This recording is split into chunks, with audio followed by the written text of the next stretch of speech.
Well, hello, Nativity Bible heads. It is Dr. Wayne, and it's time for Sunday morning Power Bible Study. Yeah, we are, September 12th, right?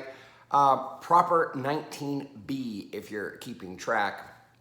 The lessons for this week, we are still in those wisdom writings of the Old Testament, Proverbs chapter 1, and our accompanying psalm with that is the 19th Psalm. And then we have the first couple of paragraphs of chapter 3 of the book of James, chapter 3, verses 1 through 12.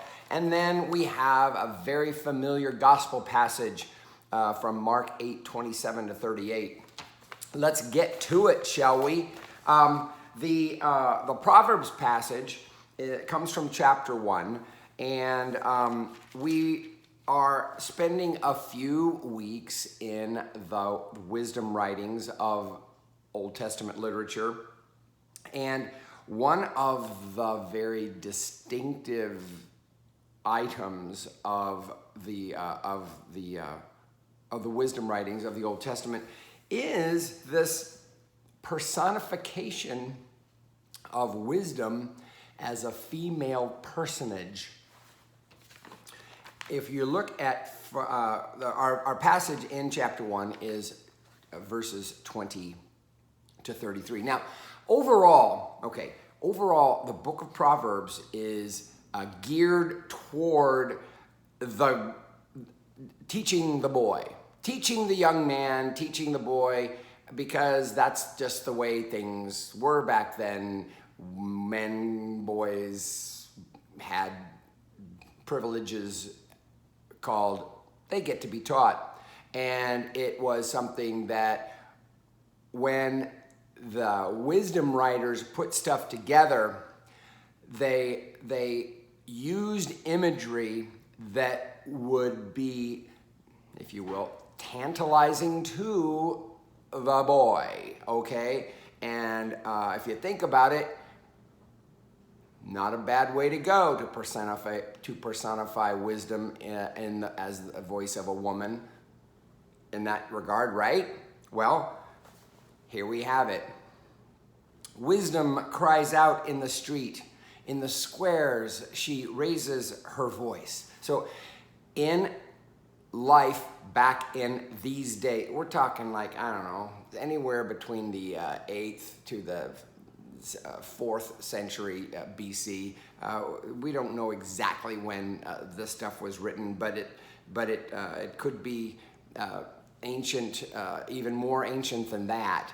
But life in the city revolved around the hustle and bustle of the streets.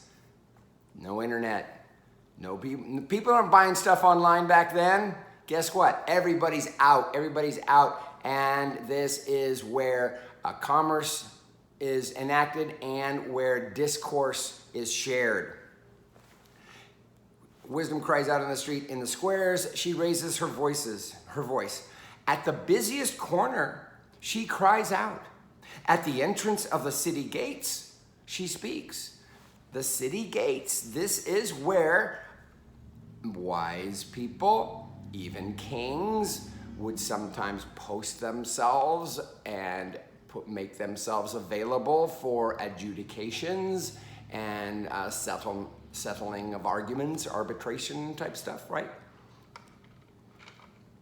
Well, wisdom is being described as one of those elements of city life, of the hustle and bustle, of the voices that are being that are there for one to choose to listen to. Okay, listen to this, what she says. How long, O simple ones, will you love being simple? How long will scoffers delight in their scoffing and fools hate knowledge? Comes across a little passive-aggressive, huh? Yeah. Give heed to my reproof. I will pour out my thoughts to you. I will make my words known to you. Because I have called and you refused, have stretched out my hand and no one heeded, and because you have ignored all my counsel and would have none of my reproof. Okay, so yeah, we don't know we don't know why wisdom is coming off so passive aggressive. Obviously, she feels a little bit like maybe they haven't been listening to her. You know what I'm saying? Yeah, exactly. There is a theme in Scripture that is consistent with the idea that, well, you know what? If you're not going to listen to the good sense I got to give you, then you know what? You deserve whatever calamity is going to come your way. And they don't have any problem saying it out loud. Well, here it goes. I also will laugh at your calamity. I will mock when panic strikes you. Ha ha. When panic strikes you like a storm and your calamity comes like a whirlwind, when distress and anguish come upon you. She will laugh. Yeah, this is what you say to get people's attention. Exactly. You know the attitude of the parent that says, well, one of these days I'm going to get to say, I told you so. Then they will call upon me, but I will not answer. They will seek me diligently, but will not find me. Because they hated knowledge and did not choose the fear of the Lord. Oh, by the way, we don't see a whole lot of covenantal language in the wisdom writings. We don't see a whole lot of emphasis on the law, the Torah, the instruction. We don't see a lot of Mosaic precepts cited. It's all about common sense and listening to words that actually make a difference. So when we see this thing where it says, because they hated knowledge and did not choose the fear of the Lord, notice that's in all caps, L-O-R-D in your translation. Yes, our translation. Why? Well, that's because the Hebrew word here is the tetragrammaton, which is the 4-consonant abbreviation for the name of God, which we typically think scholars have led us to believe that it's probably pronounced Yahweh. Not for sure. Don't ever get caught up in that stupid other way. There's one way. The old Jehovah, that was a bad idea. That was a stupid idea as far as trying to figure out how to pronounce the tetragrammaton with the wrong vowels. That's all Jehovah is. Not a good reading. Yahweh is probably more accurate. But anyway, that's what we have whenever we see the all caps word for Lord, the covenantal name for God, Mosaic covenant, that is, Sinai covenant. So, because they hated knowledge and did not choose the fear of the Lord, would have none of my counsel, and despised all my reproof, therefore, they shall eat the fruit of their way and be sated with their own devices. Yeah. Okay, so if you're not going to listen to common sense, if you're not going to listen to the wisdom I got to give you, then so guess what? You deserve what you get coming to you. That's probably kind of what she's saying here. For waywardness kills the simple, and the complacency of fools destroys them. Remember, back at the beginning, she said, like, what's it?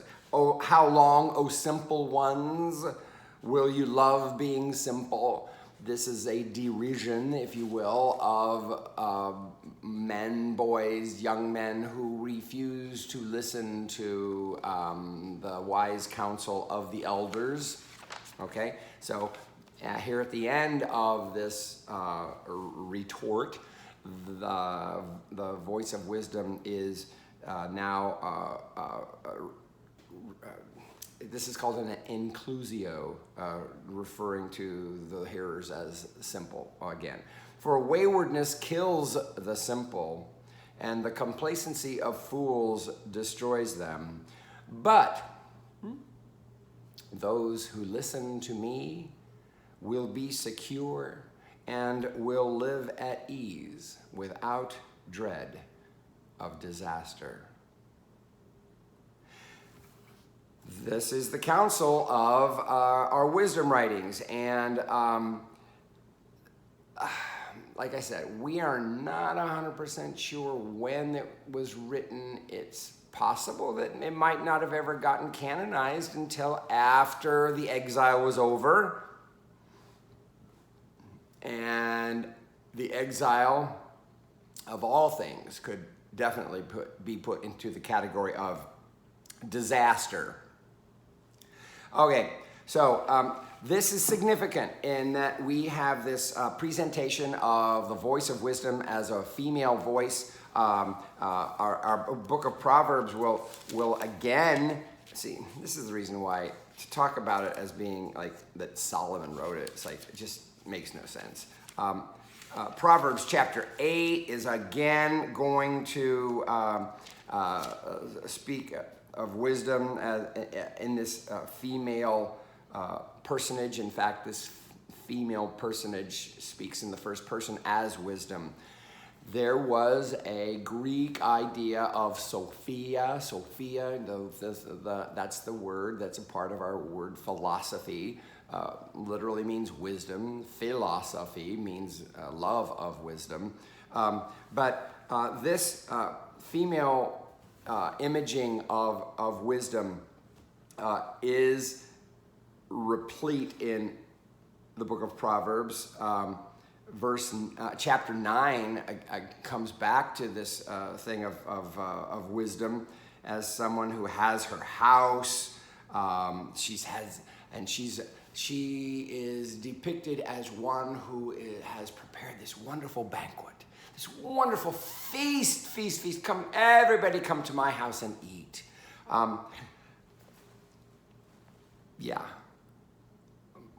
Teaching was for the boys, the men, and frequently in Proverbs, anti-wisdom is depicted as the woman, as also as a woman, but as the woman who was not of the best repute, shall we say. And so there's this thing that's set up in, if you can imagine the imagination of a young boy who was like, what do you choose? Do you choose the wise woman with the sumptuous feast, or do you choose the wicked woman and her ways and yada? This is all a part of marketing. This is a part of selling. How do you sell the message? You got to sell the message. You got to put it out there in a way that it's going to be received well. So if there's going to be a force out there that's going to pull you away from God, that's the way, and it's going to be in a female personage, and that's the wicked woman. Guess what? Wisdom's got to be just the opposite. The woman who provides something wonderful, sumptuous feast, good teaching, and yes, she will mock you. I love this. Okay, we got to move on. Psalm 19, I'm going to read it in our Book of Common Prayer version, translation. The heavens declare the glory of God, and the firmament shows his handiwork. Now, This starts out to be a psalm where it's in praise of creation, recognizing God in creation. Whenever we have this word, the firmament is translates a word in Hebrew that literally means dome.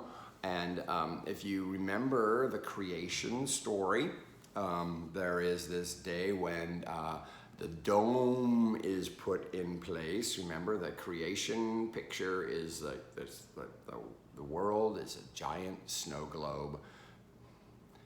Kind of in that picture, this dome keeps the separate, makes this livable space, if you will, between, in the midst of the chaos, okay? The dome, the sky, it is what holds back the chaos that's threatening to come in. Okay, that's what we get with that word firmament. The firmament shows his handiwork. One day tells its tale to another, and one night imparts knowledge to another. Although they have no words or language, and their voices are not heard, their sound has gone out into all lands, and their message to the ends of the world. This is a way, a poetic way, if you will, of saying how creation speaks of who God is. In fact, some scholars will talk about creation as being the first Christ even. Yeah, it makes sense if you think about it in terms of God's revealing God's self to humanity in the Christ, in Jesus. We have that ultimate reality of God revealing God's self. But before that, creation was that, was it not? Creation revealed who God was. This is what our psalmist is describing. Although they have no words or language and their voices are not heard, verse 4, their sound has gone out into all lands and their message to the ends of the world. In the deep has he set a pavilion for the sun. And the deep is another word for the tahom. That's the one of the words from creation, the chaos. He has set a pavilion for the sun. See, it's like even in the midst of the chaos, God has created a place for the sun to shine, for light to break through. Although light is independent of creation from the creation story. Let us go on, but I digress. It comes forth like a bridegroom out of his chamber. It rejoices like a champion to run its course. If you can imagine this is a poetic way of describing when you view and you look at the sun, and it kind of looks like, oh, somebody's coming out of a room and they're going back into a room at the end, okay? This is what it looks like if you are observing it and not seeing it from a scientific, global perspective. It goes forth from the uttermost edges of the heavens and runs about to the end of it again. Nothing is hidden from its burning heat. You can imagine, can you not? Somebody just doing nothing but staring at the sky all day, and this is an example of what you might come up with. Exactly. Verse 7. Now there's a transition of emphasis. It goes from creation to instruction. The law of the Lord is perfect. Okay. Anytime we have the word law, that's that word that we are familiar with in Hebrew called Torah. Law is an unfortunate translation because it really means more like instruction, okay, teaching, okay, the teaching of the Lord, the word law. Why do we use the word law? Because that's what Torah literally means. Torah, T-O-R-A, Torah. It literally means law, but it doesn't mean law in what we might, in the legal meaning, it's more like law in terms of like, well, that's the Lord's teaching. There is not another one. That's it. Okay. The law of the Lord is perfect and revives the soul. The testimony of the Lord is sure and gives wisdom to the innocent. This is a verse that does a very good job of teaching us what Hebrew parallelism in poetry is like. Notice how it's almost like it's saying the same thing twice. The law of the Lord is perfect and revives the soul. The testimony of the Lord is sure and gives wisdom to the innocent. Yeah, it's like the same kind of thought, but it's expressed in different words. Verse 8, the statutes of the Lord are just and rejoice the heart. The commandment of the Lord is clear and gives light to the eyes. Don't we start to see that there is a little bit of a theme of wisdom here? This is a psalm which seems to be celebrating that when we are in wisdom, we are indeed celebrating the wisdom, the law, the teaching of the Lord. The statutes of the Lord are just and rejoice the heart. The commandment of the Lord is clear and gives light to the eyes. The fear of the Lord is clean and endures forever. The judgments of the Lord are true and righteous altogether. One of the things we need to keep in mind when we read these psalms that are celebrating when we're reading these psalms that are celebrating the Torah, the instruction, the Mosaic teaching, is that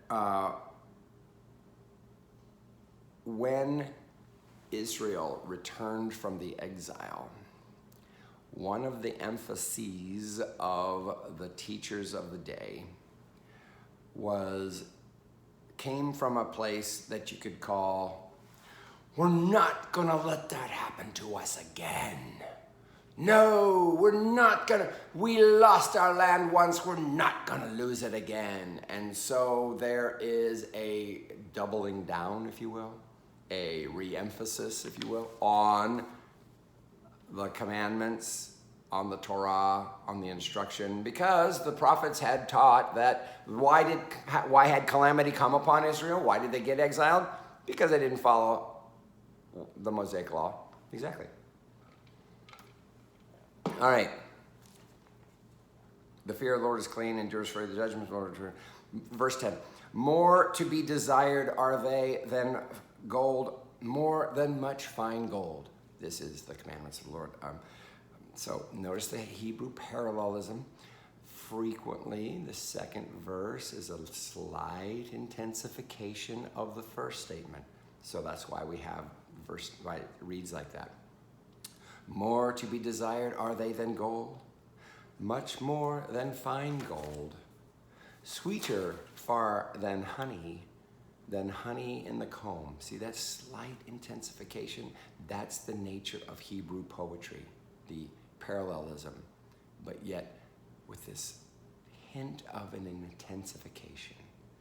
Verse 11, by them also is your servant enlightened, and in keeping them there is great reward. Again, right? From the perspective of, wow, we really need to make sure we get it right this time. So the emphasis is on that. Who can tell how often he offends? Cleanse me from my secret faults. Oh, yes. Yeah. My faults, I know my faults. I know a lot. But you know what?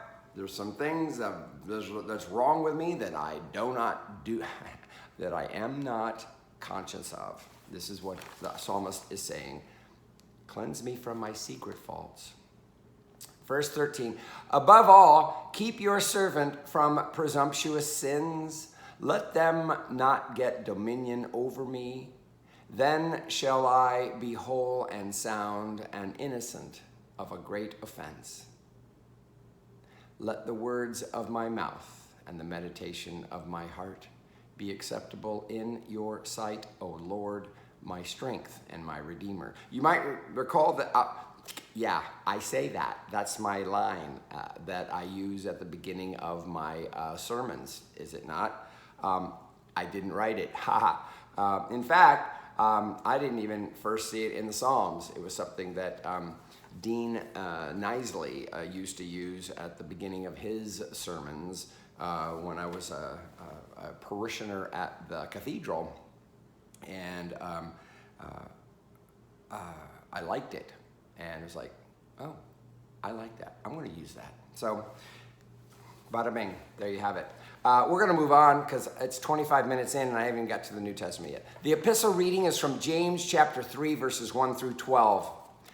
Okay, now remember, in the Old Testament, we've been taking this dive into the wisdom writings, have we not? Yes.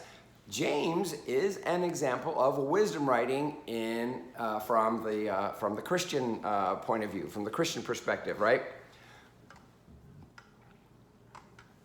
So we are now in the third week of getting some of this wisdom from James. Let's see what he has to say today. Not many of you should become teachers, my brothers and sisters. Yes, you can tell that James, the epistle of James is dealing with a situation where it's like, there's some bad stuff out there, and I'm trying to correct it. Just in case you ever feel like you should be someone who's teaching this stuff, you know what? You might want to tap the brakes on that one and just double check, okay? Not many of you should become teachers, my brothers and sisters, for you know that we who teach will be judged with greater strictness. Now, that's a thing that my dad used to, God rest his soul, would say to me when he was trying to correct me as far as a minister and the way I was teaching and preaching the word. It was like, you know, you're going to be judged with a greater strictness, so it's more important that you get this right. And my dad's idea of what was right was his opinion of what was right, and so we didn't agree a lot, so that made it for a little bit of a source of friction, shall we say. Yes, you who teach will be judged with greater strictness. For all of us make many mistakes. Anyone who makes no mistakes in speaking is perfect, able to keep the whole body in check with a bridle. Yeah, more power to you. If you can be perfect, fine, do that. If we put bits into our mouths of horses to make them obey us, we guide their whole bodies. Oh, he's diving into a metaphor whereby he's speaking about the impact of our mouth and what comes out of our mouth, our words, and how that can shape our lives. Or look at ships. Though they are so large that it takes strong winds to drive them, yet they are guided by a very small rudder wherever the will of the pilot directs. Now we get, so also the tongue is a small member, yet it boasts of great exploits. As you can see, our wisdom epistle writer here is very aware that there's some teaching going on out there that isn't really good teaching. The tongue is a small member, yet how great a forest is set ablaze by a small fire. And the tongue is a fire. This is really an interesting metaphor, is it not? Of the tongue as fire. Oh, where in Scripture have we seen tongues and fire in juxtaposition to, oh yeah, Pentecost Day, yeah? where it says that tongues as of fire descended on the disciples. And then what happened? They were able to, they were speaking in languages that people could understand, all of the great exploits of God, right? So our wisdom writer here, I think, is keying on this imagery that was common in Christian circles about tongues and fire, okay? And the tongue is a fire. The tongue is placed among our members as a world of iniquity. This writer is a little bit down on the loose lips going on. It stains the whole body, sets on fire the cycle of nature, and is itself set on fire by hell. Yes. Oh my goodness. Yeah. This fire, this isn't a Holy Spirit fire, according to our writer. Okay. For every species of beast and bird, of reptile and sea creature can be tamed and has been tamed by the human species, but no one can tame the tongue, a restless evil, full of deadly poison. With it we bless the Lord and Father, and with it we curse those who are made in the likeness of God. Stating all of the things that we can do with the tongue, good things and bad things. And he is bringing to the fore the idea that our tongue, even though it's so small, and the words that we say, we might not give a whole lot. You've heard the expression, sticks and stones may break my bones, but words will never hurt me. No, not according to our writer here in James. Words are killers. That words can kill you, according to our James guy here. Look up. With it we bless the Lord and Father, and with it we curse those who are made in the likeness of God. From the same mouth come blessing and cursing. My brothers and sisters, this ought not to be so.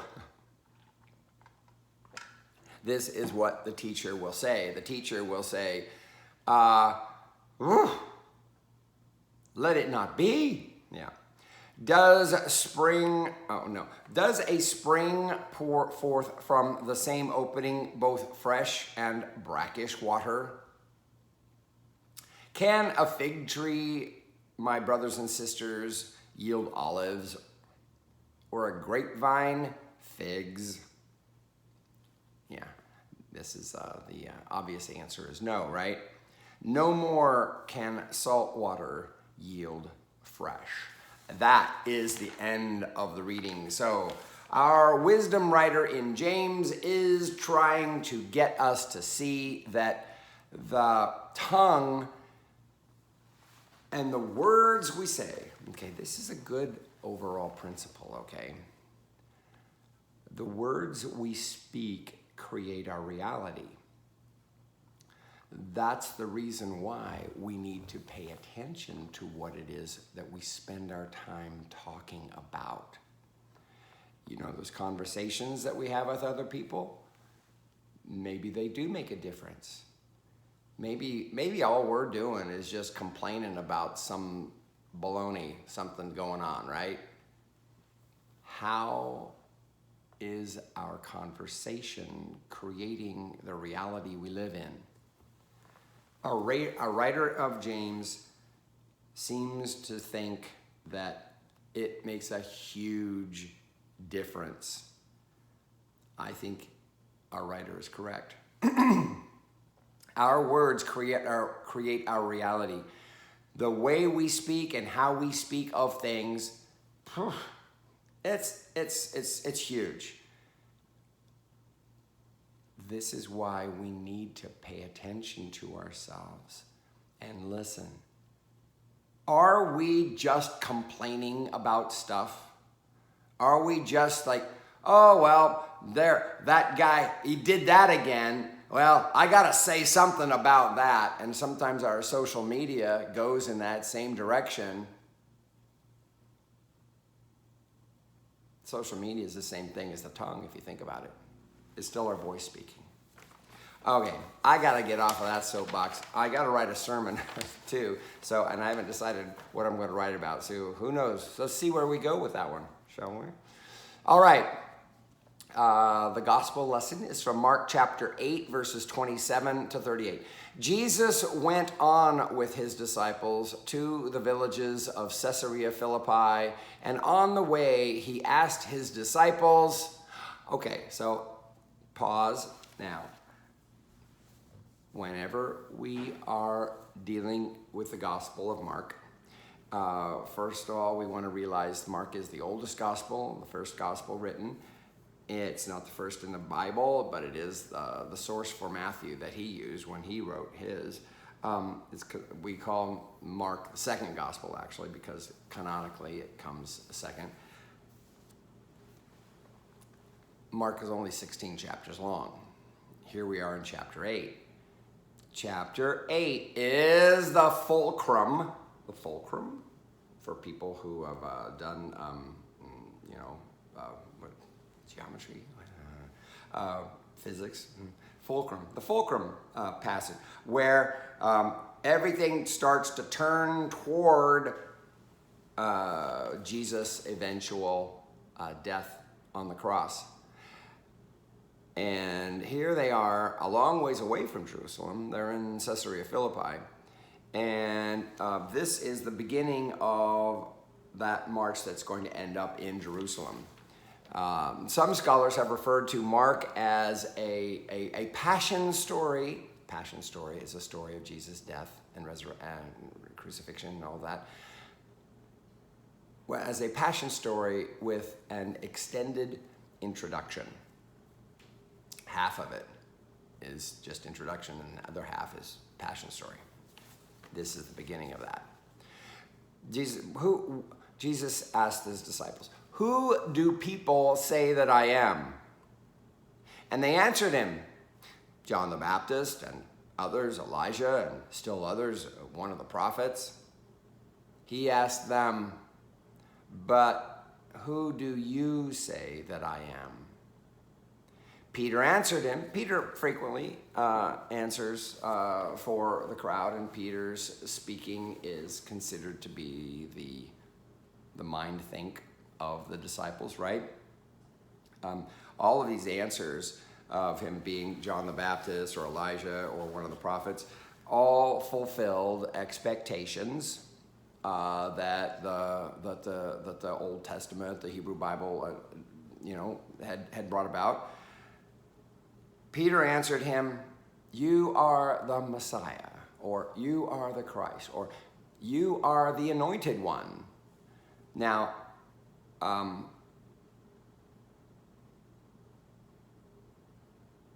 this was yet another of those stock answers of who Jesus could be. You are the Messiah. Yeah, it's another one of the. Yeah, was Jesus the Messiah? Yes. Was he the anointed one, the Christ? Yes. But Peter was not answering from a place of knowledge. Peter was answering from a place of ideological correctness. And he sternly ordered them not to tell anyone about him. Yeah, why? Because Jesus knew that Peter, even though he said the right words, was not actually grasping the significance or the redefining of what Messiah would be that Jesus was doing. It's true. Then he began to teach them that the Son of Man, that's another way of saying that is the human one, but the Son of Man was a euphemism for Jesus, he would use it as a circumlocution, talking about himself. But it was also in the Gospel of Mark, the Son of Man is a reclaiming of a figure from Jewish apocalyptic literature, whereby he was saying, I am this glorious heavenly figure that you read about that would come, coming in a different way than you might expect. And anyway, so when he says the Son of Man, he's referring to himself, but he's also referring to this glorious heavenly apocalyptic figure.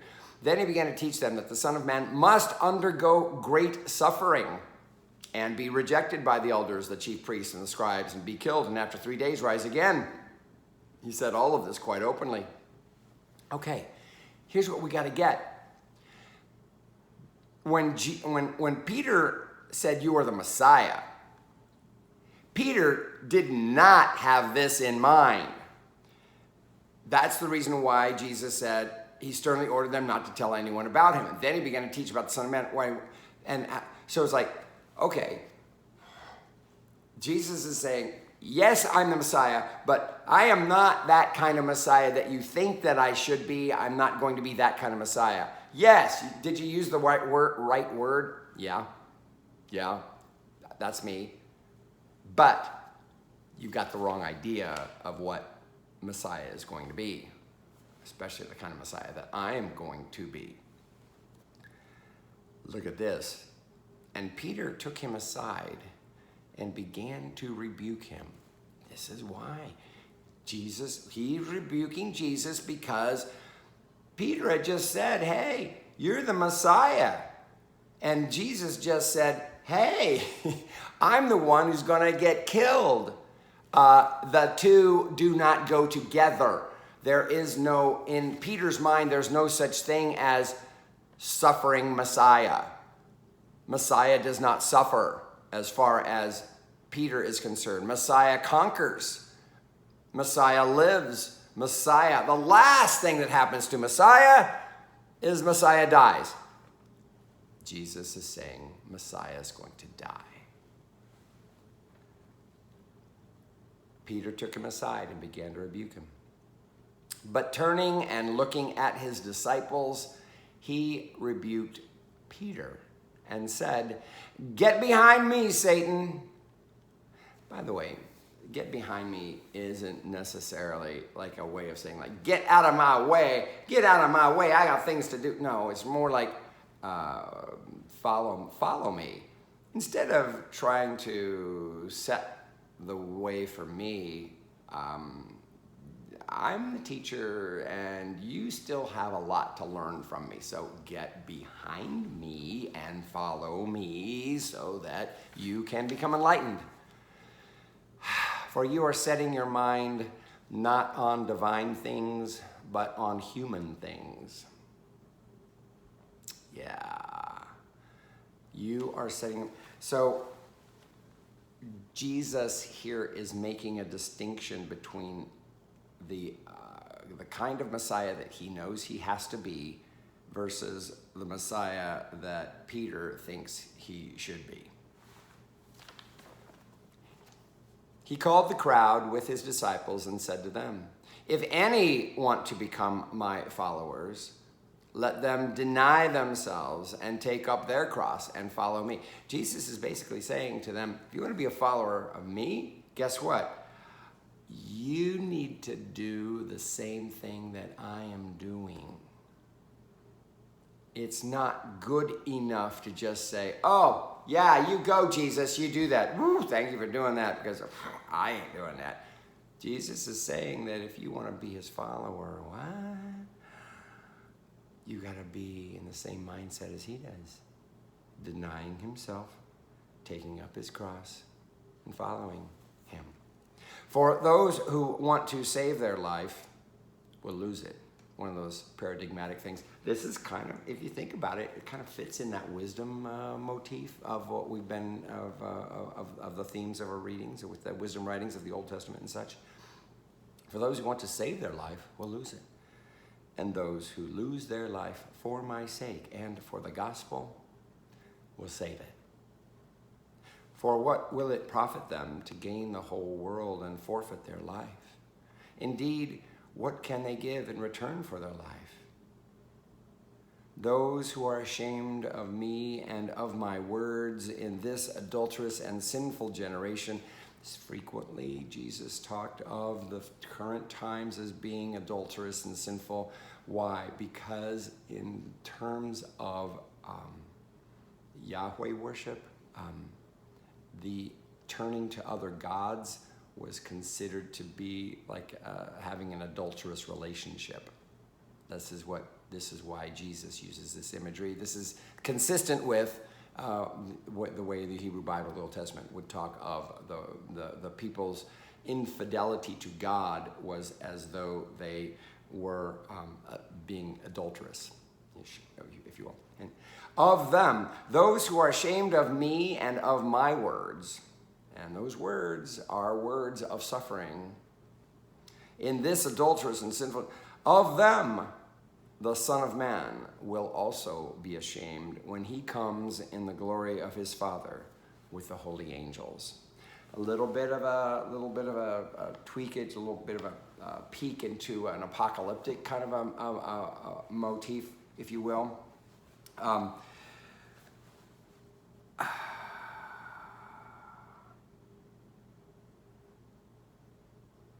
Jesus is very keen on saying that if you choose to follow me, I'm not promising you, remember, I never promised you a rose garden. He's not promising you, oh yeah, life is going to be great. Everything's going to be wonderful. You're never going to have any problems. No, he doesn't say that. He just says that, in fact, you know what? You might have more problems. But it's an investment in your eternity. Mm-hmm. There's something else here I wanted to say. I can't remember what it is. I'm a little disturbed by the fact that I'm 47 minutes in and I need to finish this up because I try to get it done within less than 40 minutes. Okay. All right. Well,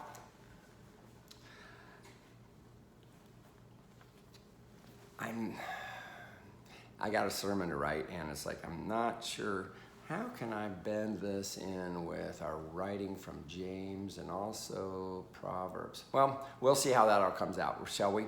So I hope that you are feeling enlightened by spending this time with me. I'm going to try and post these things a little bit earlier on Saturdays to help some people with that, and I'll post it again for a Sunday morning as well. But I want to make sure that people that it's available, so that people are that you're taking advantage of getting related to the scriptures of the week. I think that is one of the major values of our worship experience together, and I want to make sure that is maximized for you, shall we say. We are done for now. Until next time, Pax.